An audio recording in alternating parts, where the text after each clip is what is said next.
نحمده ونصلي على رسوله الكريم اما بعد فاعوذ بالله من الشيطان الرجيم بسم الله الرحمن الرحيم رب اشرح لي صدري ويسر لي امري واحلل عقدة من لساني يفقهوا قولي۔ السلام علیکم ورحمۃ اللہ وبرکاتہ۔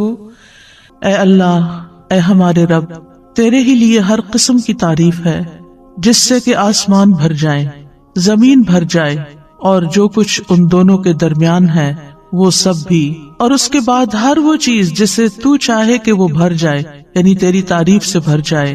اے وہ ذات جو تعریف اور بزرگی کے لائق ہے، جو تو عطا فرمائے اسے کوئی روکنے والا نہیں، اور جو تو روک دے اسے کوئی دینے والا نہیں، اور کسی صاحب حیثیت کو اس کی حیثیت تیرے ہاں کوئی فائدہ نہیں دے سکتی۔ اللہ سبحانہ تعالیٰ کی حمد و ثنا کے ساتھ دعا کا آغاز کرنا چاہیے، اور اللہ سبحانہ تعالیٰ کی کتنی حمد کرے، اتنی حمد کہ جس کو نہ گنا جا سکتا ہو اور نہ شمار کیا جا سکتا ہو۔ اللہ سبحانہ تعالیٰ ہی حمد کا، ثنا کا، تسبیح کا، تعریف کا، ذکر کا، بزرگی اور عظمت کا مستحق ہے۔ اور ثنا کا مطلب ہوتا ہے خوبصورتی کے ساتھ کسی کی تعریف کرنا، مدح کرنا، کسی کو خوبصورتی کے ساتھ متصف کرنا، اس کے اچھے اوصاف بیان کرنا، اور مجد کہتے ہیں عظمت اور انتہا درجے کا شرف۔ تو اللہ سبحانہ تعالیٰ جب کسی کو انعام دینے کا، کچھ عطیہ دینے کا ارادہ کر لیتا ہے تو اس کی مہربانی اور اس کے فضل اور اس کے رحمت کو کوئی روک نہیں سکتا، اور اگر وہ کسی سے اپنی نعمتیں روک لے تو پھر کوئی اور دے نہیں سکتا۔ ما یفتح اللہ للناس من رحمت فلا ممسک لها وما یمسک فلا مرسل له من بعدہ۔ اللہ جو رحمت لوگوں کے لیے کھول دے تو اسے کوئی بند کرنے والا نہیں، اور جس کو وہ بند کر دے تو اس کے بعد اسے کوئی بھیجنے والا نہیں۔ تو اس سے کیا پتہ چلتا ہے کہ ہر چیز کا مالک صرف ایک اکیلا اللہ ہی ہے، وہی سب کچھ کر سکتا ہے۔ لہٰذا اگر ہماری زندگی میں کوئی مشکل ہو، کوئی تکلیف ہو، کوئی پریشانی ہو تو ہمیں کس کی طرف رجوع کرنا چاہیے؟ سب سے پہلے کس کی یاد آنی چاہیے؟ سب سے پہلے کس کا ذکر کرنا چاہیے؟ ایک اللہ کا، کیونکہ سارے مسائل کا حل صرف اور صرف اسی کے پاس ہے۔ ہم عام طور پر دنیا میں جو ریسورسفل پرسنز ہوتے ہیں ان کی طرف رجوع کرتے ہیں۔ مثلاً اگر کسی کے پاس زیادہ دولت ہے، یا کسی کے پاس زیادہ علم ہے، یا کوئی نیکی یا تقوی ہے، تو ہم سمجھتے ہیں کہ یہ ہمارے مسائل حل کر دیں گے، حالانکہ ان میں سے کسی کے پاس کوئی بھی ایسی سخت نہیں کہ وہ کسی کے مسائل حل کر سکے۔ کسی کا ریسورسفل ہونا کسی کو فائدہ نہیں دے سکتا، بعض اوقات خود اس کو بھی فائدہ نہیں دیتا، بلکہ جب تک اللہ کی مرضی نہ ہو انسان اپنے ہی قوتوں سے بھی فائدہ نہیں اٹھا سکتا۔ آپ نے دیکھا ہوگا کتنے ہی ذہین لوگ ہوتے ہیں لیکن اپنی ذہانت کو ضائع کر دیتے ہیں، کتنے ہی علم والے ہوتے ہیں جو اپنے علم پر عمل نہیں کرتے، اپنے علم کو ضائع کر دیتے ہیں، کتنے ہی دولت مند ایسے ہوتے ہیں کہ جو اپنی بیماریوں کی وجہ سے، اپنی تکلیفوں کی وجہ سے اپنی دولت سے کوئی فائدہ نہیں اٹھا سکتے، نہ وہ مرضی کا کھا سکتے ہیں، نہ مرضی کا پہن سکتے ہیں، اور نہ مرضی سے کہیں جا سکتے ہیں، حالانکہ بے شمار دولت ان کے پاس ہوتی ہے لیکن وہ اس سے فائدہ نہیں اٹھا سکتے، کیونکہ جب تک اللہ کی مرضی نہ ہو، جب تک اللہ کی رضا نہ ہو، اللہ کی طرف سے اذن نہ ہو، کوئی کچھ بھی نہیں کر سکتا۔ آج ہم انشاءاللہ توحید پر رہنے اور شرک سے بچنے کی دعائیں سیکھیں گے، کیونکہ سب سے پہلا حق اللہ سبحانہ تعالیٰ کا حق ہے، اور سب سے پہلے جو چیز ہمیں آنی چاہیے، جو چیز ہمیں سیکھنی چاہیے وہ ہے توحید، اور اس کے لیے ہمیں دعائیں بھی کرنی چاہیے۔ ہم دیکھتے ہیں کہ ابراہیم علیہ السلام اور اسماعیل علیہ السلام دونوں نے جب کعبۃ اللہ کی تعمیر کر لی تو اس کے بعد جو دعا کی وہ کیا تھی؟ اے ہمارے رب، اور ہمیں اپنے لیے فرما بردار بنا، اور ہماری اولاد میں سے بھی ایک امت اپنے لیے فرما بردار بنا، اور ہمارے عبادت کے طریقے ہمیں دکھا، اور ہماری توبہ قبول فرما، بے شک تو ہی بہت توبہ قبول کرنے والا، نہایت رحم کرنے والا ہے۔ اسی طرح ابراہیم علیہ السلام نے خاص طور پر دعا کی کہ اے ہمارے رب، اس شہر کو امن والا بنا دے، اور مجھے اور میرے بیٹوں کو اس سے بچا لے کہ ہم بتوں کی عبادت کریں۔ انہوں نے اس چیز کا دعویٰ نہیں کیا کہ میں نے یہ گھر اللہ کی عبادت کے لیے بنایا، شرک اور شرک والوں کو چھوڑ کر آیا ہوں اور یہاں یہ گھر آباد کیا ہے، اب تو ہم شرک سے محفوظ ہو گئے، اور اب میں بھی اور میری اولاد بھی اپنے بل بوتے پہ ہم اب شرک نہیں۔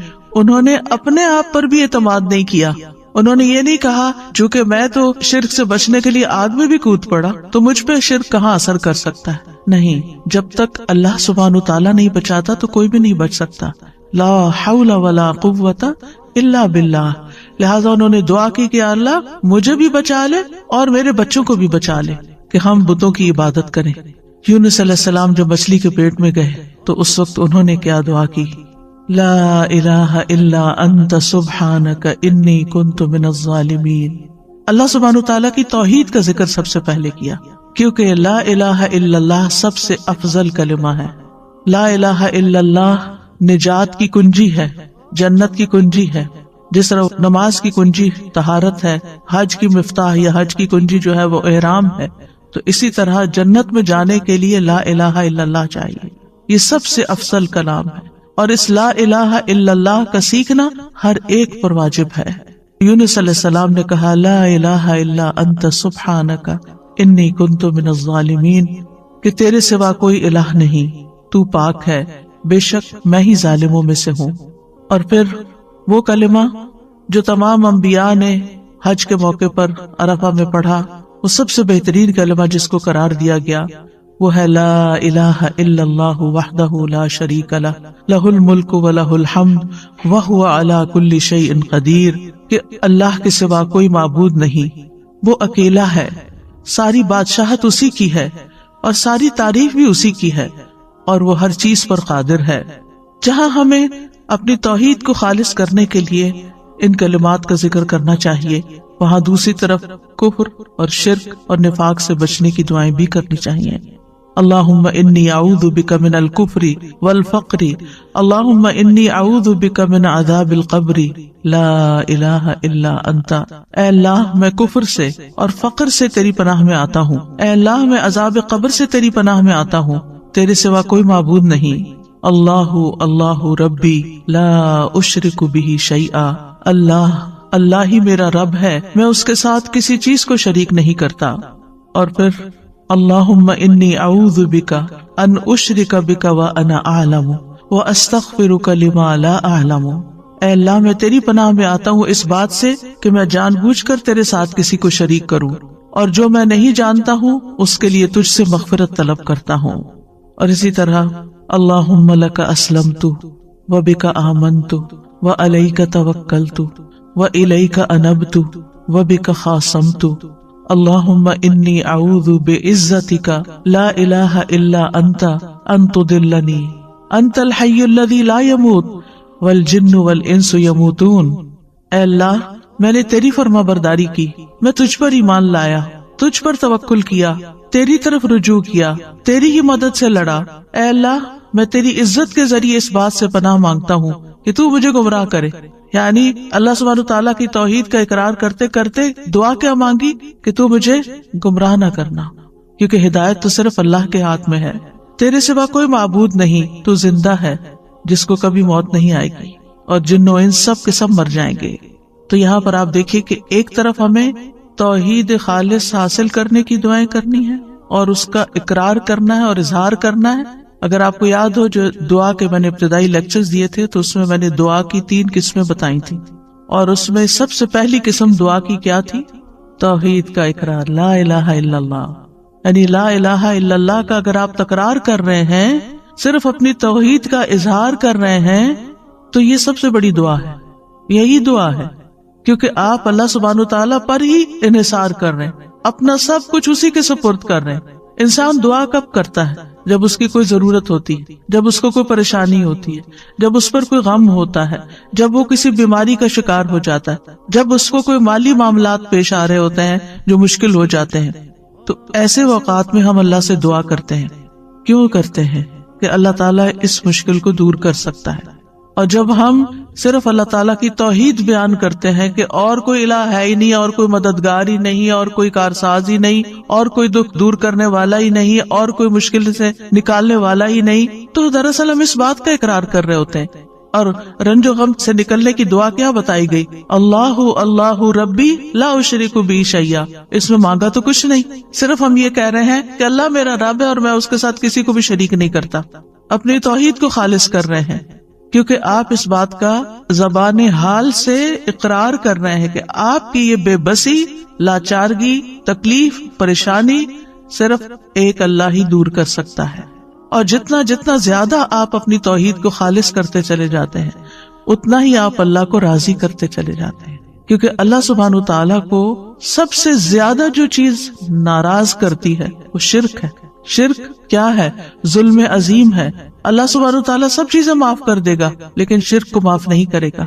تو پھر جب ہم لا الہ الا اللہ لا الہ الا اللہ لا الہ الا اللہ پڑھتے چلے جاتے تو دراصل کس چیز کی نفی کر رہے ہوتے ہیں؟ شرک کی نفی کر رہے ہوتے ہیں. کیونکہ اس میں ایک طرف لا الہ ہے کہ کوئی بھی الہ نہیں، میرے نزدیک کوئی بھی بڑا نہیں تجھ سے، کوئی بھی معبود نہیں، کوئی بھی عبادت کے لائق نہیں، کوئی بھی حاجت روا نہیں، کوئی بھی مشکل کشا نہیں الا اللہ، سوائے اللہ کے. ہر خیر کی کنجیاں اللہ ہی کے پاس ہیں، میں اسی کی طرف رجوع کرتا ہوں، اسی سے مدد طلب کرتا ہوں، وہی میرا اصل مددگار ہے. اور جتنا زیادہ دل کے ساتھ آپ اس کلمے کو پڑھیں گے اور پکاریں گے اور اپنی تکلیف میں آپ کچھ بھی نہیں کہتے سوائے اس کے کہ لا الہ الا اللہ لا الہ الا اللہ، بیمار ہیں، دکھی ہیں، اور اس کے کہنے میں آپ دیکھیں اگر آپ کا منہ نہیں کھلتا تھا تب بھی آپ کی زبان اس کلمے کو ادا کر سکتی.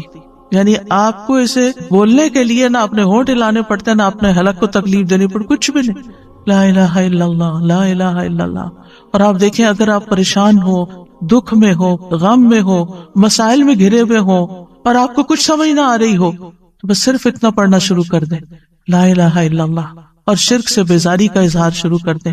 تو آپ دیکھیں گے کہ جو ہی آپ اپنی توحید کو خالص کریں گے آپ کے مسائل حل ہونا شروع ہو جائیں گے، کیونکہ آپ نے اپنا پورا توکل، اپنا بھروسہ، اپنا اعتماد اللہ پہ ظاہر کر دیا، اپنے سارے معاملات اللہ کے سپرد کر دیے. وہ سیدھا کرنے والا ہے. ہم سمجھتے ہیں کہ ہم مسائل کو حل کر سکتے ہیں، ہم الجھے ہوئے دھاگے سلجھا سکتے ہیں، نہیں، صرف اللہ ہی کر سکتا ہے. اور اس کے لیے علم ہونا بھی ضروری ہے، اس پر ایمان اور اعتماد ہونا بھی ضروری ہے، اس پر یقین ہونا ضروری ہے، اور اس کا پھر زبان سے اظہار اور اقرار بھی ضروری ہے. تو توحید یہی ہے کہ انسان اپنی صرف زبان سے نہیں اپنے حال سے بھی صرف ایک اللہ کا اقرار کرے. اللہ سبحانہ وتعالیٰ نے ہمیں پیدا ہی اس لیے کیا ہے، وَمَا خَلَقْتُ الْجِنَّ وَالْإِنسَ إِلَّا لِيَعْبُدُونَ، کہ میں نے جنوں انسانوں کو نہیں پیدا کیا مگر اس لیے کہ وہ میری عبادت کریں، یعنی اللہ کے بن جائیں. یعنی سب سے زیادہ محبت بھی اس سے کریں، سب سے زیادہ تعظیم بھی اسی کی، سب سے زیادہ حق اسی کا، ہر چیز پر اسی کو ترجیح دینے والے ہوں. رسول اللہ صلی اللہ علیہ وسلم نے فرمایا ایمان کی 70 یا 60 سے اوپر کچھ شاخیں ہیں جن میں سب سے افضل لا الہ الا اللہ کہنا ہے.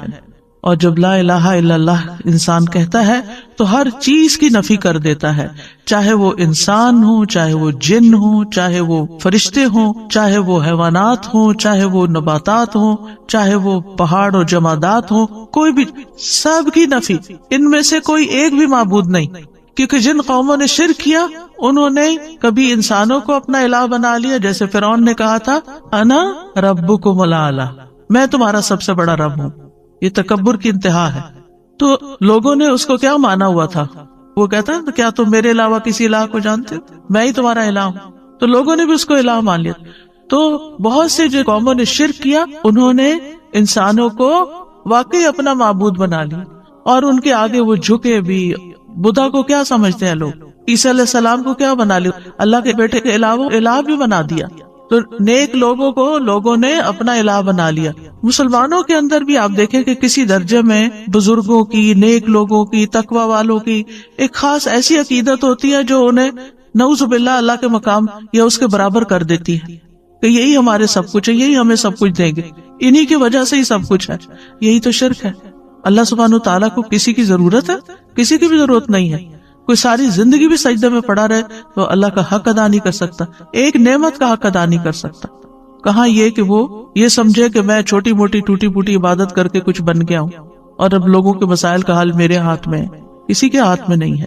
تو صرف اور صرف ایک اللہ ہی ہے جو سب کچھ کرتا ہے.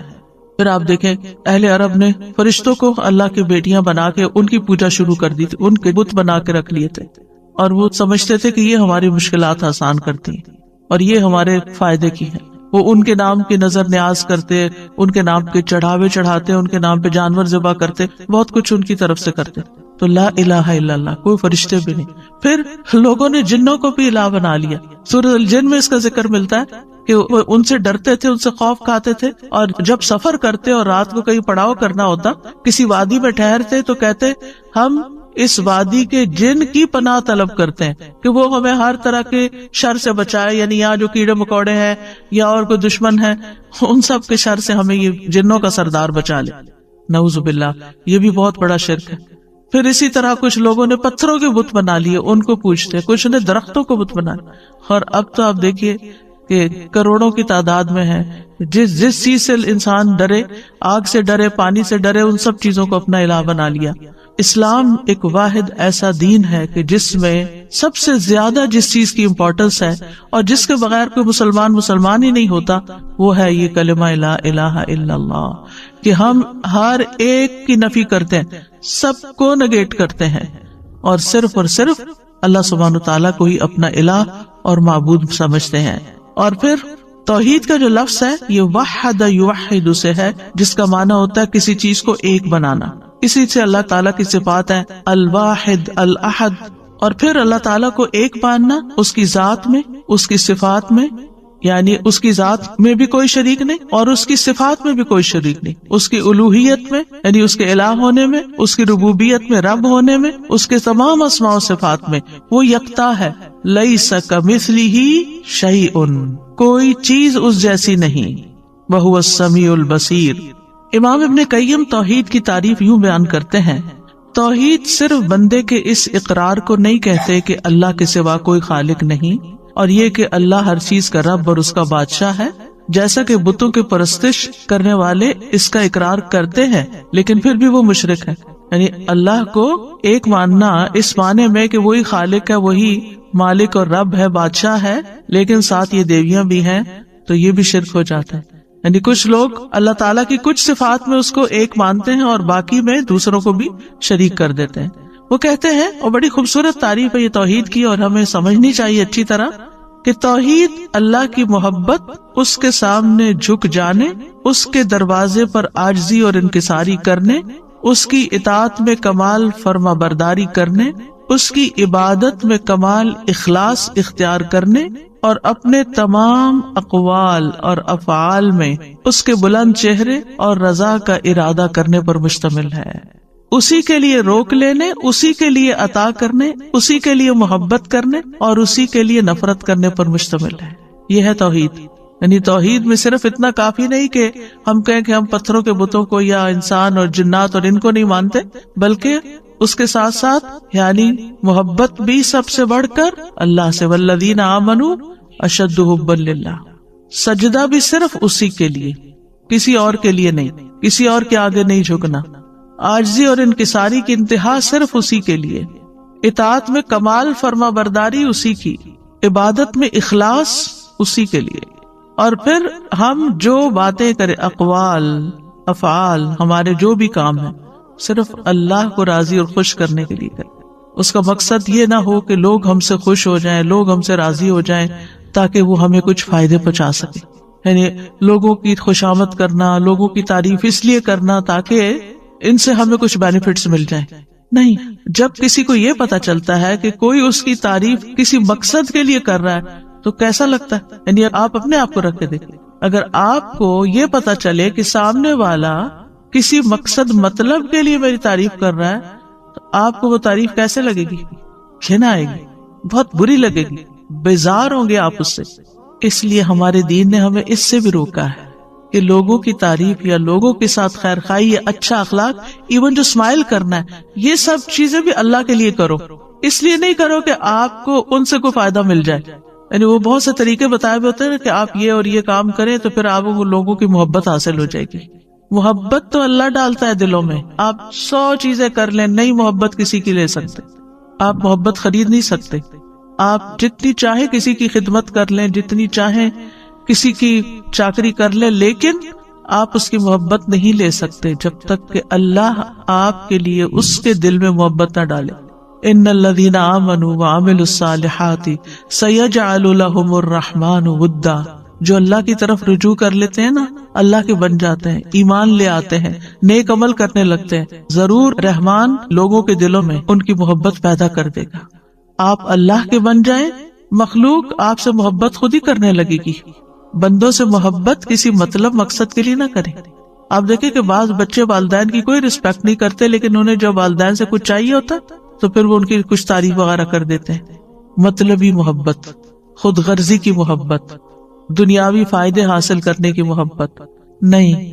ہمیں اگر کسی سے محبت بھی کرنا ہے تو صرف اللہ کے لیے، اللہ کو راضی کرنے کے لیے، اللہ سے اجر پانے کے لیے، کیونکہ اس کا بھی اجر ہے.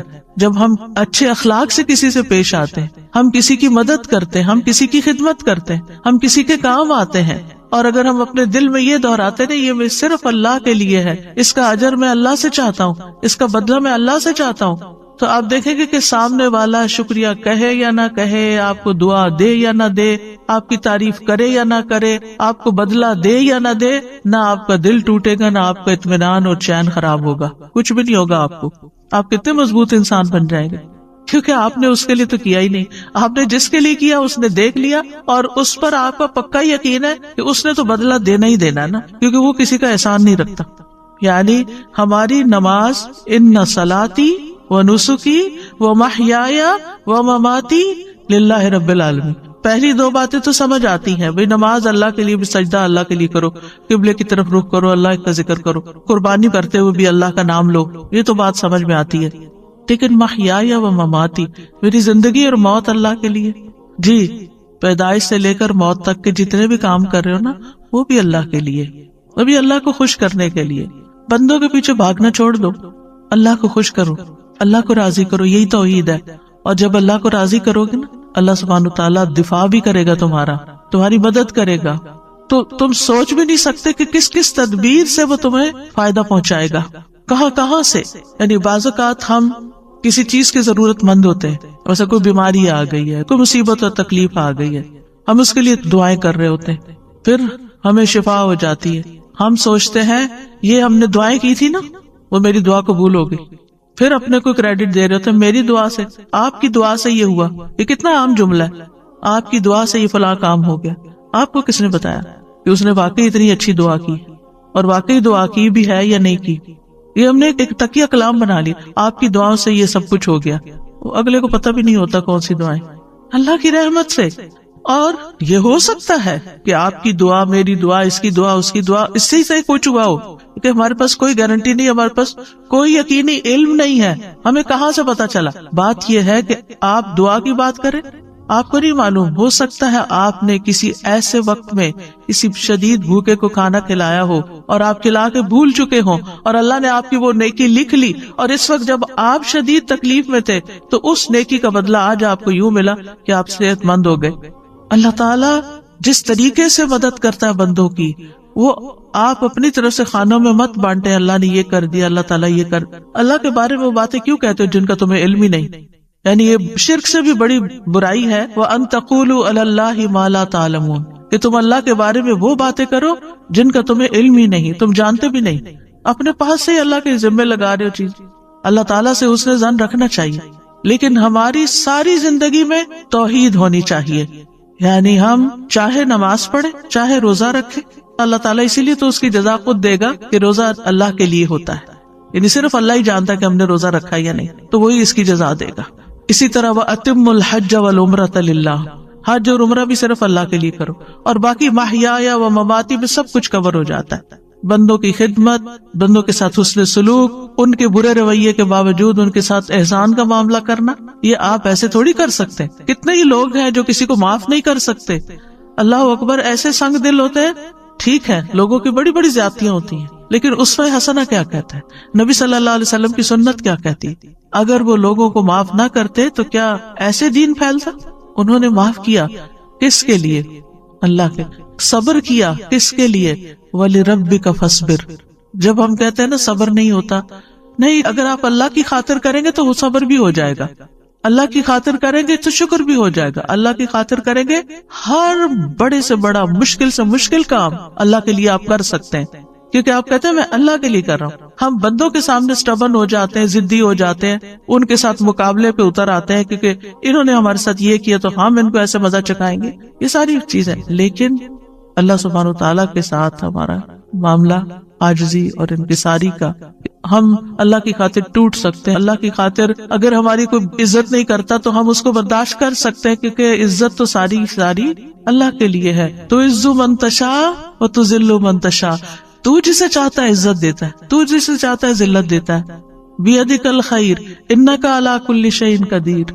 تو اس لیے چھوٹے سے چھوٹا کام، کسی سے سلام کرنا، ہاتھ ملانا، اسمائل کرنا، گلے لگانا، کسی کی کو مدد کرنا، خدمت کرنا، کسی کے کام آنا، کسی کو کوئی مشورہ دینا، کسی کا غم بانٹ لینا، کسی وحشت زدہ دل کو انس فراہم کرنا، کسی کے سوال کا جواب دے دینا، کسی کو کوئی مشورہ دے کے اس کی مدد کر دینا، کسی کی کو مالی مدد کر دینا، کسی کو کھلا دینا، پلا دینا، کچھ بھی ہو صرف اللہ کے لیے. محیای و مماتی، شروع سے لے کے آخر صرف اللہ کے لیے. انما نطعمکم لوجہ اللہ لا نرید منکم جزاء ولا شکورا. ہمیں آپ سے بدلہ بھی نہیں چاہیے اس کے عوض، اور شکریہ بھی نہیں چاہیے. بات ہی ختم ہو گئی، کتنے جھنجٹ ختم ہو گئے. کیونکہ ہم اسی شش و پنج میں پڑے رہتے ہیں، فلاں نے ہمارے ساتھ یہ احسان کیا تو اب ہمیں کیا کر. لوگ احسان کو بھی ایک بوجھ لے کے بیٹھ جاتے ہیں، اور زندگی میں لوگوں کو ہی پلیز کرتے کرتے زندگی بیت جاتی. اگر ہر شخص کے اندر یہ توحید آ جائے، یہ اخلاص آ جائے کہ جو کرنا ہے اللہ کے لیے کرنا ہے، اور اس کا صلہ اور اس کا بدلہ اور اس کا اجر اللہ سے توقع رکھنی ہے، تو آپ جب اللہ کے لیے سب کچھ کریں گے تو آپ کے نیک اعمال میں تیزی آ جائے گی، کیونکہ آپ بہت سارے بوجھ سے نکل جائیں گے. اللہ تعالیٰ سے کنیکشن ہو جائے گا. آپ کو پرواہ نہیں رہے گی لوگوں کی کہ لوگ آپ سے خوش ہیں یا ناراض ہیں. آپ نہیں ناراض کریں گے ان کو، لیکن اگر آپ کے احسان کے باوجود وہ ماننے کو نہیں تیار، معاملہ اللہ پہ چھوڑ دینا. اچھا، بعض وقت یہ ہوتا ہے ہم سمجھتے ہیں اس کا معاملہ میرے ساتھ ہے، یہ میری وجہ سے ایسے ہو رہا ہے، میری کوئی غلطی ہے تو اس کا موڈ آف ہے، یا یہ میری وجہ سے یہ سب خرابی کر رہا ہے. آپ کو نہیں پتا اللہ نے اس کو کسی اور طرح سزا دی ہوئی ہے کہ وہ اپنے ٹارچر سے نہیں نکل پاتا، کہ کسی کو معاف نہیں کر سکتا، یا نارمل انسان کی طرح زندگی نہیں بسر کر سکتا. وہ پتہ نہیں اپنے کس گناہ میں پکڑا ہوا ہے، اور آپ سارا کچھ اپنے اوپر لیے رہ رہے ہیں. آپ کیوں اپنے اوپر لے رہے ہیں سارا بوجھ؟ آپ اللہ کی طرف رجوع کریں، اللہ کی طرف منہ پھیر لیں، اس کی طرف توجہ کر لیں، اور لوگوں کو سمجھانے کے بعد ان کے حال پر چھوڑ دیں. وہ جانے اور ان کا رب جانے وہ کیا کرتے ہیں اور کیا نہیں. آپ رسپانسیبل نہیں. اگر آپ نے کسی کا دل نہیں دکھایا، آپ نے کسی کے ساتھ ظلم اور زیادتی نہیں کی، آپ نے اپنے فرائض پورے کر دیے، آپ نے اپنی ذمہ داریاں نبھا دی، پھر اس کے بعد کوئی اس کو اکنالج کرتا ہے یا نہیں، ایکسپٹ کرتا ہے یا نہیں، اس کی پرواہ نہیں ہونی چاہیے. اس سے اوپر اٹھ جانا چاہیے. جتنا اس سے باہر نکلیں گے نا، اتنی توحید خالص ہوگی. توحید جو ہے یہ غموں سے نجات دلانے والی ہے، مشکلات سے بچانے والی ہے. تو توحید کا مطلب یہ نہیں کہ اللہ کو صرف خالق و مالک سمجھ کر بس چھوڑ دیا جائے، وہ خالق ہے وہ مالک نہیں. زندگی کے ہر لمحے میں اللہ کے ساتھ تعلق، ہر چیز اللہ کے لیے، ساری فرما برداری اسی کی، ہر قول ہر فعل اس کی رضا کی خاطر، اسی کے لیے روک لینا، کیونکہ بعض اوقات روکنا بھی پڑتا ہے کسی چیز کی، اور اسی کے لیے دینا کسی کو، اسی کے لیے محبت اور اسی کے لیے نفرت. توحید کے جو کچھ اور نام رکھے گئے ہیں نا، کتابوں میں ملتے ہیں، اس لیے ان کی تھوڑی سی وضاحت کر دیتی ہوں کہ ذرا مشکل ٹرمز ہوتی ہیں تو مطلب کیا ہے ان کا. ایک ہوتی ہے توحید الوہیت. الوہیت کا لفظ الہ سے نکلا ہے. اس کا مطلب یہ ہوتا ہے کہ اللہ کی ایسی عبادت کی جائے جس میں محبت اور تعظیم ہو. ولیہ کا مطلب ہوتا ہے یعنی کسی سے محبت کرنا نا، تو محبت اور تعظیم کے ساتھ عبادت کی جائے. اس کا نام توحید عبودیت بھی رکھا گیا ہے کہ وہ انسان ان چیزوں کو ادا کر کے اللہ کی عبادت کرتا ہے جس کا اللہ نے حکم دیا ہے، اور ان چیزوں سے بچنے کے ساتھ اللہ کی عبادت کرتا ہے جن سے اللہ نے منع کیا ہے. اسی طرح توحید طلب، توحید ارادہ بھی اس کا نام رکھا گیا ہے. توحید قصد، قصد کا مطلب ہوتا ہے ارادہ، کیونکہ بندہ صرف اللہ سبحانہ تعالیٰ کے چہرے کو ہی چاہتا ہے، اسی کا قصد کرتا ہے، دین کو اللہ کے لیے خالص کرتے ہوئے اس کی عبادت کرتا ہے. تو ایک ہے توحید الوہیت، دوسری ہے توحید ربوبیت. یہ ماننا کہ اللہ ہی خالق مالک مدبر ہے، رازق ہے، زندہ کرنے والا ہے، موت دینے والا ہے، یہ سارے معنی اس میں آ جاتے ہیں. اور تیسری ہے توحید اسماء و صفات، کہ جس میں اللہ تعالیٰ کے نام اور اللہ تعالیٰ کی صفات میں کسی اور کو اس کا شریک نہ کرنا. یاد رکھیے تمام انبیاء کی بنیادی دعوت توحید ہی رہی ہے.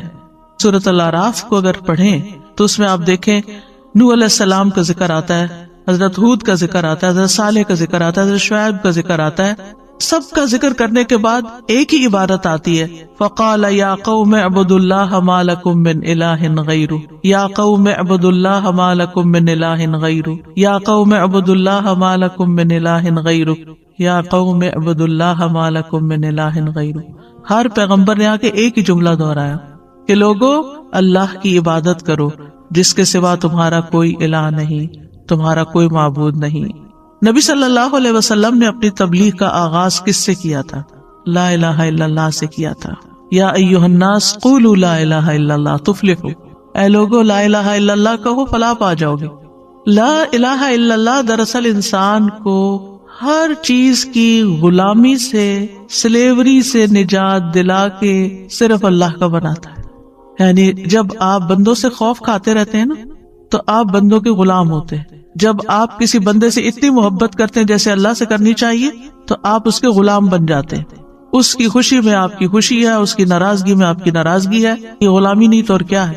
تو توحید جو ہے یہ انسان کو غلامی سے نجات دیتی ہے، لوگوں کے بوجھ اور لوگوں کی جو آپ کے اوپر دباؤ ہے اس سے نجات دیتی ہے آپ کو. کیونکہ کوئی آپ کو ڈراتا ہے کہ اگر آپ نے یہ کیا آپ کو گھر سے نکال دیں گے، کوئی آپ کو ڈراتا ہے اگر آپ نے یہ کیا تو جاب سے نکال دیں گے، کوئی ڈراتا ہے کہ اگر آپ نے یہ کیا تو آپ کا سودا یہ پڑا کا پڑا رہ جائے گا، ہم خریدیں گے ہی نہیں. مختلف طرح کی دھمکیاں. جب انسان یہ سمجھتا ہے میرا رازق تو اللہ ہے. ہم نے دیکھا ہوگا کہ بعض خواتین ایسی ہوتی ہیں کہ جو ایک ٹاکسک ریلیشن شپ میں ہوتی، صبح شام کا ٹارچر ہوتا ہے ان کی زندگی میں. ایک تو نارمل ریلیشن شپ ہوتا ہے نا، ایک دن اچھا گزرا، دوسرے دن تھوڑا کام خراب ہو گیا، ایک دن خوش ہے ایک دن ناخوش. یہ دن اور رات تو ہر ازدواجی زندگی میں آتے ہیں. یہ ہو ہی نہیں سکتا کہ آپ ہر روز خوش ہی ہو، اور یہ بھی نہیں ہوتا کہ ہر وقت پریشانی ہو. لیکن کچھ ریلیشن شپ ایسے ہو جاتے ہیں کہ جن میں خوشی نام کی کوئی چیز ہی نہیں ہوتی. اچھا اس ریلیشن شپ سے چھٹکارا کیوں نہیں حاصل کرتے؟ کہ پھر کہاں جائیں گے؟ آپ سورۃ الطلاق پڑھ کے دیکھیے اللہ تعالیٰ کیا حال بتاتے ہیں. سیجعل اللہ بعد عسر یسرا، اللہ تنگی کے بعد آسانی میں پیدا کر دے گا. لیکن کیوں اپنے آپ کو قتل کرتے ہو؟ کیوں اپنے آپ کو یعنی مصیبت میں ڈالا ہوا ہے؟ تو بہت سی چیزیں ایسی ہوتی ہیں ہماری زندگی میں جن میں ہم صرف اس ڈر سے کہ اگر یہاں سے میری جاب گئی تو بس میں گیا، اتنی اچھی جاب شاید مجھے کہیں نہ ملے، اس لیے میں نماز پڑھنے کی بھی اجازت نہیں مانگتا، جمعہ بھی نہیں پڑھتا کیونکہ یہ بہت میری پسند کی جاب ہے. نہیں، آپ کو اپنے رب کے پاس بھی واپس جانا ہے اور وہاں پہلا سوال نمازی کا ہونا ہے. تو اس لیے آپ کو وہ بھی سوچ کے رکھنا ہے رازق کون ہے. آپ کا امپلائر نہیں ہے، اللہ رازق ہے. اللہ کی زمین وسیع ہے. کیا جب آپ پیدا ہوئے تھے تو آپ کو پتا تھا کہ آپ کینیڈا میں آ کے یہاں کا پانی پیئیں گے اور یہاں کا رزق کھائیں گے؟ کس نے آپ کی قسمت میں یہ لکھا ہوا تھا؟ اللہ نے لکھا ہوا تھا. ٹھیک ہے اسباب انسان اختیار کرتا ہے لیکن اصل تو پلاننگ اللہ کی ہوتی ہے کہ کس کو کہاں سے رزق دینا ہے، کیونکہ یہ ذمہ اس نے لیا ہوا ہے اپنے اوپر. لیکن ہم انہی چیزوں کے اندر پریشان رہتے ہیں. ٹھیک ہے پریشانی اپنی جگہ ہوتی ہے، میں نہیں کہتی کہ پریشانی نہیں ہوتی یا بالکل پریشان نہیں ہونا چاہیے، یہ بھی اللہ کی طرف سے ایک انسان کے اوپر کیفیت آتی ہے. لیکن مقصد یہ ہے کہ انسان کسی بھی دنیاوی نقصان سے بچنے کے لیے اللہ کی عبادت اور اللہ کے ساتھ تعلق کو قربان نہ کرے. اپنی عبادت اور اپنی اطاعت اور اپنی فرمانبرداری اور اپنے خلوص اور اپنی وفاداری کا ثبوت دے کہ اللہ تو ہی میرا سب کچھ ہے. اسلام کی پہلی بنیاد ہی توحید ہے. اگر توحید نہیں، کسی نے لا الہ الا اللہ نہیں پڑھا، وہ نماز بھی پڑھا، وہ روزے بھی رکھے. آپ نے دیکھا ہوگا کچھ نان مسلمز اپنے کولیگز کے ساتھ مل کے ان کو خوش کرنے کے لیے وہ بھی روزے رکھنے لگ جاتے ہیں. آپ کو تو پورے روزے کا ثواب مل گیا لیکن ان کو کچھ بھی نہیں ملا اس بھوک پیاس سے، کیونکہ وہ اللہ کے لیے نہیں تھا، وہ فرینڈ کے لیے تھا. تو ان کو بتانا چاہیے کہ یہ اللہ کے لیے کر لو، صرف ایک اللہ کے لیے لا الہ الا اللہ پڑھ لو. کتنا زبردست موقع ہے یہ دعویٰ دینے کا. یعنی اس وقت رمضان کا مہینہ بابرکت مہینہ ہونے کے اعتبار سے ایک ایسی فضا پیش کرتا ہے. کل ہی مجھے کسی نے میسج کیا کہ ان کی بچی پبلک اسکول میں پڑھتی ہے، ابھی شاید گریڈ 1 میں ہے، اور انہوں نے جا کے تو کلاس میں سارے بچوں کو بتایا کہ ہمارا دین کیا ہے اور ہم روزے کیوں رکھتے ہیں اور مریم گھر میں کیا کرتی ہے، اور وہ پریئر میٹ لے کر گئے اور کدھر منہ کر کے نماز پڑھتے ہیں اور نماز میں کیا کہتے ہیں. اور اس بہانے ساری کی ساری توحید کی اور ساری دین کی پوری دعوت پیش کرتی ہے. انہوں نے کہا ہمارا دین کیا ہے. اب باقی تو دل میں اللہ ہی ڈالتا ہے نا. لیکن ایک ماں اگر اپنے گریڈ 1 کے بچے کے لیے اسکول میں جا کر اس کے کلاس والے اس کو یہ ساری چیز بتا سکتی ہے کہ ہم کون ہیں اور کیا کرتے ہیں، تو میرے خیال ہے ہر ماں بتا سکتی ہے. لیکن پھر اس کے لیے سیکھنا پڑتا ہے نا، اس کے لیے کریج بھی چاہیے، اس کے لیے یہ شوق بھی چاہیے، اس کے لیے اللہ سے محبت چاہیے کہ اللہ تو میرا رب ہے، چاہتی ہوں کہ سب تجھے ہی رب مانے، اور اس کے لیے وہ ہر طریقہ اختیار کرتا ہے. تو کیا ہمارا فرض نہیں بنتا کہ ہم اس مہینے میں، جس میں سب کو پتا ہے کہ مسلم اس وقت فاسٹ کر رہے ہیں، اس میں ان کو بتائے کہ یہ فاسٹنگ کیا ہے اور یہ کیوں کرتے ہیں اور یہ کہاں سے شروع ہوئی اور اس سے حاصل کیا ہوتا ہے. کیونکہ عام طور پر فاسٹنگ، آپ دیکھیں نیٹ پہ جائیں، آپ کو فاسٹنگ کے بہت فائدے ملیں گے، اور سبھی کسی نہ کسی طرح کی فاسٹنگ کرتے ہیں، لیکن وہ اسلامی فاسٹ سے بالکل الگ. ہمارے فاسٹ کا مقصد ہے تقوی حاصل کرنا، اور وہاں ہے صحت حاصل کرنا. صحت تو جھنگے میں مل ہی جاتی ہے، لیکن اصل گول جو ہے وہ بہت ہائر ہے، اور وہ ہے تقوی کا حصول. تو قرآن مجید میں بھی آپ دیکھیں کہ ہر آیت کے اندر کسی نہ کسی شکل میں توحید موجود ہے، اور قرآن کی بھی سب سے پہلی تعلیم جو ہے وہ توحید ہی ہے. اور نہ صرف یہ کہ زندگی کی ابتدا میں بچے کو سب سے پہلے لا الہ الا اللہ سکھانا چاہیے، بلکہ ہمارا آخری کلام بھی کیا ہونا چاہیے؟ لا الہ الا اللہ محیای و مماتی للہ رب العالمین. حدیث میں آتا ہے جس کی آخری بات لا الہ الا اللہ ہو وہ جنت میں داخل ہوگا، کیونکہ جنت کی کنجی ہے، یہ جنت اسی سے کھلے گی.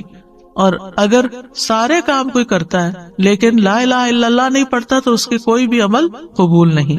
اب اس توحید کے کچھ تقاضے ہیں.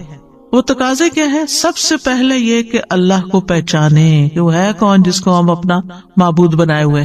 سورۃ محمد میں آتا ہے فَعْلَمْ أَنَّهُ لَا إِلَٰهَ إِلَّا اللَّهُ، بس تم جان لو کہ اللہ کے سوا کوئی الہ نہیں، یعنی جان لو، علم حاصل کرو.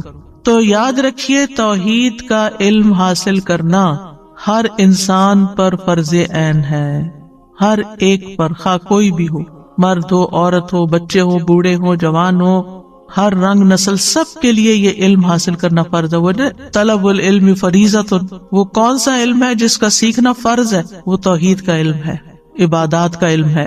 اور یہ کیا ہے؟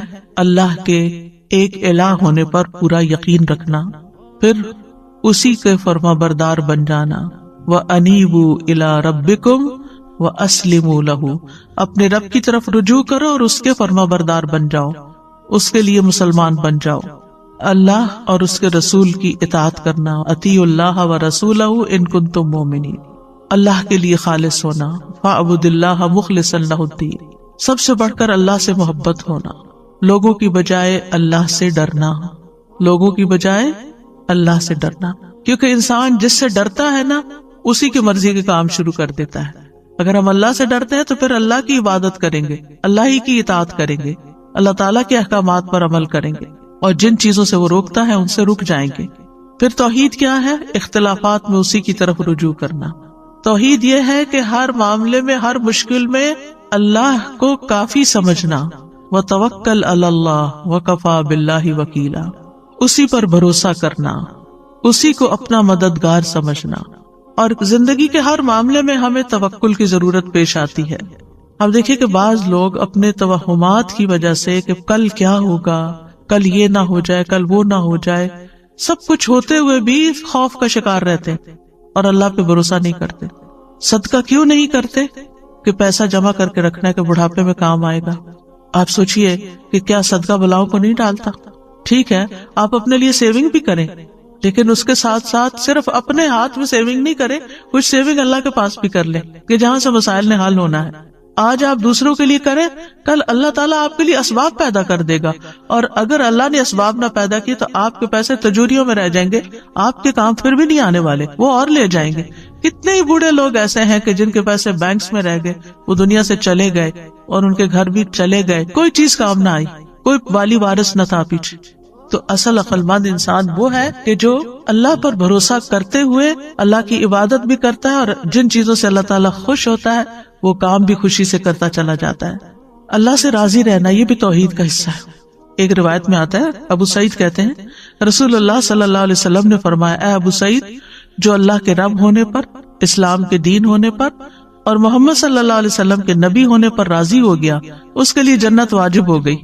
پھر توحید میں سے یہ ہے کہ ساری نعمتوں کا شکر اللہ کے لیے، واشکروا نعمت اللہ ان کنتم ایاہ تعبدون، ہر نعمت پر شکر گزار ہونا، پھر اس کے فیصلوں کو تسلیم کر لینا۔ قل لن یصیبنا الا ما کتب اللہ لنا، آپ ان سے کہیے ہمیں اگر کوئی مصیبت آئے گی تو وہی آئے گی جو اللہ نے ہمارے مقدر کی ہے، یعنی تقدیر پر اطمینان ہونا، اللہ کی تقدیر سے راضی ہونا، یہ بھی توحید کا سبق ہے۔ اس کے برعکس کیا ہے شرک؟ شرک کا کیا مطلب ہے؟ اللہ کے ساتھ ایک یا ایک سے زیادہ کوئی ہمسر برابر کا ند یا شریک بنانا، جیسے عبادات میں، قربانی میں، مدد طلب کرنے میں، شفاعت میں، یا دعا کی قبولیت میں، یا ربوبیت میں اللہ کے ساتھ کسی کو شریک کرنا، یعنی اللہ کے سوا کسی اور کی عبادت کرنا یا اس کو اپنا حاجت روا مشکل کشا سمجھنا۔ ہماری توحید اس بات کا تقاضا کرتی ہے کہ ہم اس بات پر ایمان رکھیں کہ اللہ ایک ہے اور اس کا کوئی بھی شریک نہیں ہے، نہ اس کی کوئی اولاد ہے، نہ اس کی بادشاہت میں کوئی شریک ہے۔ سورۃ بنی اسرائیل میں آتا ہے وَقُلِ الْحَمْدُ لِلَّهِ الَّذِي لَمْ يَتَّخِذْ وَلَدًا وَلَمْ يَكُنْ لَهُ شَرِيكٌ فِي الْمُلْكِ وَلَمْ يَكُنْ لَهُ وَلِيٌّ مِّنَ الذُّلِّ وَكَبِّرْهُ تَكْبِيرًا، اور کہہ دیجئے سب تعریف اللہ کے لیے ہے جس نے نہ کوئی اولاد بنائی، نہ بادشاہی میں اس کا کوئی شریک ہے، اور نہ عاجز ہو جانے کی وجہ سے اس کا کوئی مددگار ہے، اور اس کی بڑائی بیان کرو، خوب بڑائی بیان کرنا۔ ہم بندوں کی بڑائیاں بیان کرتے ہوئے نہیں تھکتے، کبھی زندگی میں اللہ کی بھی ایسی بڑائی بیان کی؟ اپنے آپ سے ہمیں پوچھنا چاہیے۔ تو توحید کیا ہے؟ صرف اللہ کی بڑائی بیان کرنا۔ اور شرک کی اقسام میں ایک فعلی شرک ہوتا ہے، جیسے نجومیوں کے پاس جانا، تعویذ لٹکانا، منکے لٹکانا، جسم کی حفاظت یا گھر وغیرہ کو حسد اور نظر سے بچانے کے لیے کچھ لٹکانا۔ آپ نے دیکھو کہ کچھ لوگ اپنے گلے میں یا ہاتھ میں ایک آئی بنی ہوتی ہے، بلو آئی اس کو کہتے ہیں، شاید بلو آئی، وہ پہن کے رکھتے ہیں۔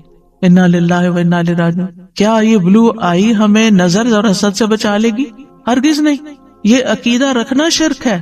کئی لوگ گھر میں بھی شاید لٹکاتے ہیں، مجھے علم نہیں، کچھ یاد ایسے پڑتا ہے کہ گھر میں لٹکاتے ہیں، اور اس کے علاوہ بھی کچھ چیزیں لٹکاتے ہیں کہ جس سے یہ سمجھتے ہیں کہ اس کے لٹکنے سے نظر نہیں لگے گی، حسد نہیں ہوگا۔ کچھ لوگ کالی چیز شاید لٹکاتے ہیں، یہاں تو میں نے نہیں دیکھا، لیکن پاکستان میں گاڑیوں کے پیچھے کسی نے میری توجہ دلائی کہ آپ نے یہ گاڑی کے پیچھے لٹکتے ہوئے دیکھا۔ میں نے کہا لوگوں نے ڈیکوریشن وغیرہ کوئی کی ہوئی ہے اپنی، جیسے عورتیں پیچھے پردہ لٹکاتی ہیں، تو ہو سکتا ہے کہ یہ بھی کوئی فیشن ہو، رواج ہو، مجھے تو پتہ ہی نہیں تھا۔ تو انہوں نے بتایا کہ نہیں، یہ اس لیے لٹکاتے ہیں کہ نظر نہ لگے۔ کچھ لوگ بچوں کو تل لگا دیتے ہیں، کالا تل، اس لیے کہ نظر نہ لگے، کیونکہ وہ آتا نا حدیث میں کہ شرک جو ہے سیاہ رات میں سیاہ پتھر پر سیاہ چیونٹی سے بھی زیادہ خفیہ ہے، پتہ ہی نہیں چلتا کہاں سے داخل ہو جاتا ہے، ہمیں علم ہی نہیں ہوتا۔ آپ سوچئے کہ وہ تل کہاں سے بچائے گا، کتنی حماقت کی بات۔ لیکن میرے خیال ہے اتنی اکثریت میں یہ چیز ہے، میری بہت دفعہ اپنے آس پاس بھی یہ چیز دیکھی، اور میں سمجھتی تھی کہ خوبصورتی کے لیے لگاتے ہیں۔ منکے پہنتے ہیں ہاتھوں میں، کڑے پہنتے ہیں، دھاگے لٹکاتے ہیں، انگوٹھیاں کچھ ایسی پہنتے ہیں کہ جن کے بارے میں یہ تصور ہوتا ہے کہ سلیمانی انگوٹھی ہے شاید، بازو پہ کچھ باندھتے ہیں۔ تو یہ ساری چیزیں کیا ہیں؟ یہ من گھڑت عقیدے، خود سے ہی گڑھ لیا ہم نے، توہمات ہیں، سپرسٹیشنز ہیں، ان کی کوئی حقیقت نہیں ہے، اور اس کے پیچھے ہم اپنا دین ایمان خراب کر رہے ہیں۔ تو ہمیں یہ جاننے اور سیکھنے کی ضرورت ہے کہ یہ شرکیہ افعال ہیں۔ پھر لوگ شادی بیاہ کا مسئلہ ہو تو نجومیوں کے پاس چلے جاتے ہیں، بابا جی کے پاس چلے جاتے ہیں کہ آپ بتائیں کہ یہ رشتہ کامیاب ہوگا یا نہیں۔ اللہ نے آپ کو نہیں عقل دی کہ آپ خود بھی سوچیں کہ آپ کے بچے کا مزاج کیا ہے، دوسرے کا کیا ہے، کچھ کمپیٹیبلٹی ہے یا نہیں ہے، اور سب سے بڑی بنیاد تو دین ہی ہے۔ پھر اسی طرح کچھ لوگ اپنی حاجتیں اور مقصد پورا کرنے کے لیے قبروں پہ جاتے ہیں، قبروں پہ ہاتھ پھیرتے ہیں، ان کا طواف کرتے ہیں، ان کو چومتے ہیں جا کے در و دیوار کو، کچھ وہاں جا کے سجدہ بھی کر دیتے ہیں، یہ بھی شرک ہے۔ پھر اسی طرح کچھ قولی شرک ہوتے ہیں، یعنی کہ زبان سے شرکیہ الفاظ، یعنی غیر اللہ کی قسم کھانا، تمہارے سر کی قسم، تمہارے باپ کی قسم، کعبہ کی قسم، زندگی کی قسم، تمہارے والدین کی قسم، یہ بھی شرکیہ الفاظ ہیں۔ اللہ کے سوا کسی اور کی قسم نہیں کھائی جا سکتی، کعبہ کی بجائے رب الکعبہ کہیں، قرآن کی قسم اگر اس کو مخلوق سمجھ کے مان رہے ہیں۔ پھر اسی طرح یہ ہے کہ اگر یہ تعظیم کا عقیدہ رکھتا ہو انسان کہ یہ ساری چیزیں جو ہیں ان کی بہت عظمت ہے، یہ بہت سیکرڈ ہے، ان کو سیکرڈ سمجھے، یہ شرک اکبر بن جاتا ہے۔ یعنی یہ من کے اور یہ ساری چیزیں سیکرڈ نہیں ہے۔ پھر اسی طرح یہ کہنا کہ اگر اللہ اور فلاں نہ ہوتا تو یہ کام نہ ہوتا. اللہ اور فلاں، اللہ کے ساتھ اور کو ملا دیا، شرک ہو گیا. آپ نے اللہ کے ساتھ اور کو شریک کرنے پہ اور کہاں سے آ گیا؟ آپ یوں کہہ سکتے ہیں کہ سارا فضل اللہ کا ہے، اللہ نے وسیلہ بنایا، اللہ نے آپ کو وسیلہ بنا دیا. طاقت اللہ کی ہے، اس نے سبب، کیونکہ سبب اختیار کرنا شرک نہیں ہے تو اللہ نے کسی کو سبب بنا دیا. اسی طرح جو اللہ چاہے اور آپ چاہیں، نو وے، شرک ہے. جو اللہ چاہے، ما شاء اللہ کان. یہ تھوڑی کہتے ہیں ما شاء اللہ و ما شئت وہ ہو جائے گا، نہیں، جو اللہ چاہے گا بس وہ ہوگا. تو اس طرح اللہ سبحانہ و تعالیٰ اور غیر اللہ کے درمیان برابری کرنا جائز نہیں. پھر اسی طرح ریاکاری، دکھاوے کے کام کرنا، لوگوں کو خوش کرنے کے لیے لمبے لمبے سجدے کرنا، لوگوں کو خوش کرنے کے لیے حج عمرے کرنا کہ ان کے سامنے میں بہت نیک پاک کہلواؤں. پھر اسی طرح نحوست پکڑنا، کسی انسان کو منحوس سمجھنا، پرندوں سے نحوست پکڑنا، بلی سے نحوست پکڑنا. الطیرۃ شرک، کوئی چیز منحوس نہیں ہے. نحوست انسان کے اپنے گلے میں لٹکی ہوئی اپنے گناہوں کی نحوست ہوتی ہے. نفع نقصان صرف اور صرف اللہ ہی کے ہاتھ میں ہے. پھر اسی طرح توحید کے اپوزٹ کفر بھی ہے، یعنی توحید کا انکار کر دینا. چاہے آپ اللہ کا انکار کر دیں یا اللہ سبحانہ تعالیٰ نے جن چیزوں پر ایمان لانے کو کہا ہے، کیونکہ کفر عدم ایمان کو کہتے ہیں. ایمان کا نہ ہونا کفر ہے. میں نہیں مانتا اللہ کو. آج آپ دیکھیں کہ خود مسلمانوں کے اندر کتنے ہی ایسے لوگ پیدا ہو گئے ہیں، یا بچوں میں سے یا پھر ماحول کے اثر سے، کہ نو مور بلیف، یہ کفر ہے. یعنی کسی کو بھی نہ ماننا، اللہ کو بھی نہ ماننا اور کسی کو بھی نہ، جیسے ایتھیسٹ ہوتے ہیں. تو ایمان کی ضد کفر ہے، تقوی کی ضد بھی کفر ہے. وسیق الذین کفروا الی جہنم زمرا وسیق الذین اتقوا الی الجنۃ زمرا. اسی طرح شکر گزاری کا اپوزٹ بھی کفر ہے، اور وہ ناشکری کے معنوں میں ہے. احسان کی ضد بھی کفر ہے، نیک عمل کی ضد بھی کفر ہے. یعنی اس کا 5واں میننگ ہے، یعنی کئی معنی ہیں کفر کے. اور کفر کی 2 بڑی اقسام ہیں، ایک کفر اکبر ہے اور ایک کفر اصغر ہے. بڑا کفر اور چھوٹا کفر.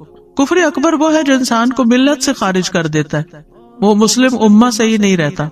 اور کفر اصغر وہ ہے جو انسان کو ملت سے خارج نہیں کرتا. کفر اکبر میں انکار اور جھٹلانا آتا ہے، حق سے روگردانی، نفاق یعنی اوپر سے اسلام کا اظہار اور اندر سے انکار، شکوک و شبہات کہ پتہ نہیں اللہ ہے بھی کہ نہیں اور ہم ایسے ہی مان رہے ہیں، پتہ نہیں مرنے کے بعد کوئی جنت دوزخ ہے بھی یا نہیں. یہ شکوک و شبہات ہوتے ہیں، یہ بھی کفر کی طرف لے جاتے ہیں. اور دوسری قسم کا کفر کفر اصغر کہلاتا ہے، جو عملی کفر ہوتا ہے، یعنی زبان سے کہہ دینا لیکن عمل میں کوئی ایسی چیز نہ رکھنا، اللہ کے احکام نہ ماننا، نماز کا انکار، روزے کا انکار، حج کا انکار، ان سب چیزوں کا انکار. تو یاد رکھیے کہ جو لوگ اللہ کی توحید کا اقرار کرتے ہیں ان کے لیے خوشخبریاں ہیں، اور اگر قرآن کھول کر دیکھیں جو اس کا انکار کرتے ہیں ان کے لیے وعیدیں ہیں. جو لوگ توحید اختیار کرتے ہیں اللہ تعالیٰ ان کا مددگار ہو جاتا ہے، اللہ ان کو سیدھے رستے کی طرف ہدایت دیتا ہے. وَإِنَّ اللَّهَ لَهَادِ الَّذِينَ آمَنُوا إِلَىٰ صِرَاطٍ مُسْتَقِيمٍ. انہیں روشنی مل جاتی ہے. اللہ ولی الذین آمنوا یخرجہم من الظلمات الی النور. حیات طیبہ ملتی ہے، پاکیزہ زندگی. من عمل صالحا من ذکر او انثی وہو مؤمن فلنحیینہ حیاتا طیبہ. جو شخص بھی نیک عمل کرے گا، خواہ مرد ہو یا عورت، بشرطے کہ مومن ہو، تو ہم اسے پاکیزہ زندگی بسر کرائیں گے. دنیا اور آخرت میں سامان زندگی ملنے کی بشارت ہے، دنیا اور آخرت میں ثابت قدمی نصیب ہوتی ہے. یثبت اللہ الذین آمنوا بالقول الثابت فی الحیات الدنیا وفی الآخرہ. دنیا اور آخرت میں مکمل امن ملتا ہے. الذین آمنوا ولم یلبسوا ایمانہم بظلم اولئک لہم الامن وہم مہتدون. جو لوگ ایمان لائے اور انہوں نے اپنے ایمان کو بڑے ظلم کے ساتھ نہیں ملایا، یعنی شرک کے ساتھ، یہی لوگ ہیں جن کے لیے امن ہے اور یہی ہدایت پانے والے ہیں. امام ابن قیم کہتے ہیں جس قدر بندے کے دل میں توحید مضبوط ہوتی ہے اتنا ہی اس کا ایمان قوی ہوتا ہے اور اس کا اللہ پر اطمینان، توکل اور یقین بڑھ جاتا ہے. قل هو اللہ احد اگرچہ حروف کم ہیں لیکن یہ ثلث قرآن کے برابر ہے، 1/3 آف قرآن کے برابر ہے، کیونکہ اس میں اللہ کی توحید کا بیان ہے. تو اس سے یہ پتہ چلتا ہے کہ توحید والی آیات باقی آیات سے افضل ہے. اعمال کی قبولیت کا دار و مدار بھی توحید پر ہے، اور ایسے لوگوں کے لیے اللہ کی مدد اور نصرت کا وعدہ ہے. دل اور روح کی پاکیزگی بھی توحید سے ہے.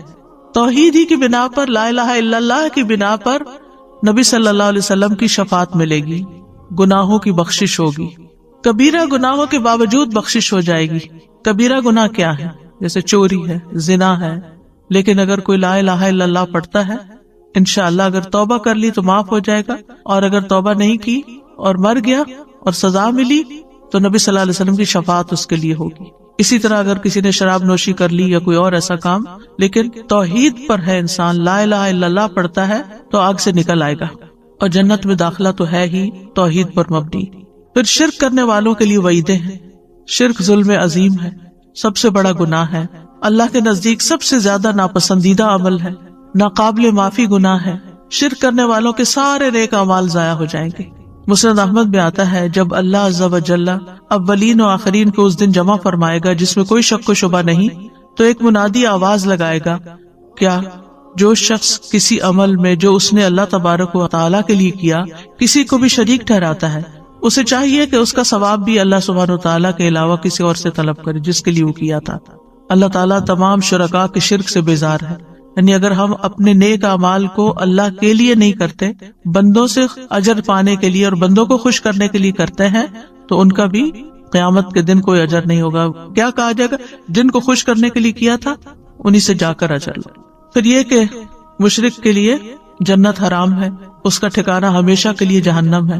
تو اس لیے بہت ضروری ہے کہ توحید کو جاننے کے ساتھ ساتھ شرک کو بھی جانا جائے، کفر کو بھی جانا جائے، اور پھر توحید کے حصول کے لیے دعائیں کی جائیں کہ اللہ ہمیں توحید خالص عطا فرما، اور اس کا اظہار کیا جائے، کثرت سے لا الہ الا اللہ پڑھا جائے، کیونکہ افضل الذکر ہے لا الہ الا اللہ. اس کا بھی ایک کارڈ موجود ہے. لا الہ الا اللہ کے جتنے بھی فائدے اور ثواب ہیں وہ سب اس میں لکھے ہوئے ہیں، اردو انگلش دونوں میں موجود ہے. آن لائن بھی آرڈر کر سکتے ہیں اگر کسی کو باہر سے منگوانا ہے. پھر آپ دیکھیے کہ لا الہ الا انت سبحانک انی کنت من الظالمین، یہ کلمہ توحید تھا جس کی وجہ سے اللہ تعالیٰ نے حضرت یونس علیہ السلام کو مچھلی کے پیٹ سے نکال دیا اور ان کی توبہ قبول کر لی. اور جو بھی یہ دعا پڑھے اللہ تعالیٰ اس کو بھی غم سے نکالے گا. پھر لا الہ الا اللہ وحدہ لا شریک لہ لہ الملک و لہ الحمد وہو علی کل شیء قدیر. اس دعا کے بارے میں آتا ہے جو شخص دن میں 100 بار یہ کلمہ پڑھے گا اس کے نامہ اعمال میں 100 نیکیاں لکھی جائیں گی، 100 برائیاں اس سے مٹا دی جائیں گی. اس روز دن بھر یہ دعا شیطان سے اس کی حفاظت کرتی رہے گی یہاں تک کہ شام ہو جائے، اور کوئی شخص اس سے بہتر عمل لے کر نہ آئے گا مگر جو اس سے بھی زیادہ یہ کلمہ پڑھ لے. یعنی اس دن کا نامہ اعمال جو ہے سب سے آگے ہوگا، سب سے زیادہ وزنی ہوگا جس نے یہ 100 دفعہ دن میں پڑھا ہوگا. اس میں آپ دیکھیے لا الہ الا اللہ وحدہ اللہ تعالیٰ کی ذات کی توحید کی تاکید ہے، لا شریک لہ اس کے افعال اور صفات میں توحید ہے، لہ الملک اس کی بادشاہت ہے، اور یہاں بادشاہت کو مقدم کیا گیا، اس کے بعد ولہ الحمد اسی کے لیے تعریف، کیونکہ اس کی بادشاہت کی وجہ سے ہم اس کی تعریف کرتے ہیں کہ اصل بادشاہ وہی ہے. وہو علی کل شیء قدیر، تاکہ پڑھنے والے کو یہ یقین ہو جائے کہ اللہ تعالیٰ سارے کام بنا سکتا ہے. تو یہ اپنی ذات میں ایک مکمل دعا ہے. ایک طرف اللہ تعالیٰ کی توحید کا اظہار جو اللہ تعالیٰ کو پسند ہے، اور شرک سے انکار، اور پھر اللہ تعالیٰ ہی کی تعریف اور اللہ ہی کی بادشاہت، اور اس کے بعد یا اللہ تو سب کچھ کر سکتا ہے. وَهُوَ عَلَى كُلِّ شَيْءٍ قَدِيرٌ. مختصر سی دعا ہے لیکن اللہ تعالیٰ کے نزدیک پسندیدہ کلمہ ہے.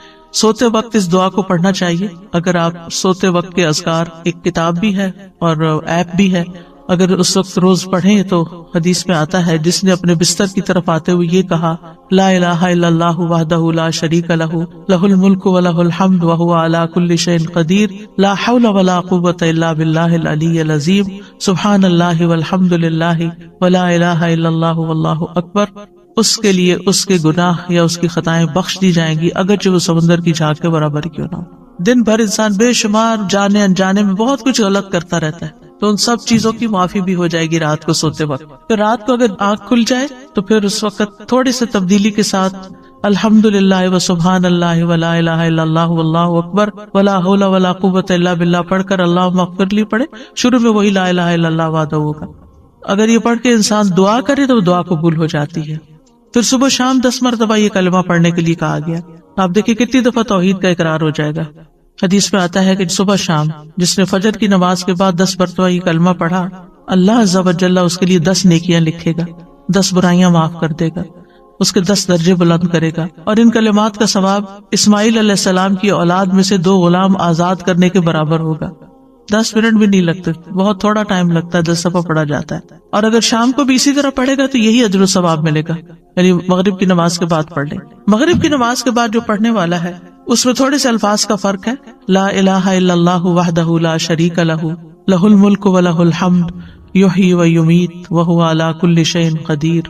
حدیث میں آتا ہے جو شخص مغرب کے بعد 10 مرتبہ اس کو پڑھے گا، اللہ تعالیٰ اس کی حفاظت کے لیے اسلحہ بردار فرشتے مقرر کر دیں گے جو صبح تک اس کی شیطان سے حفاظت کریں گے۔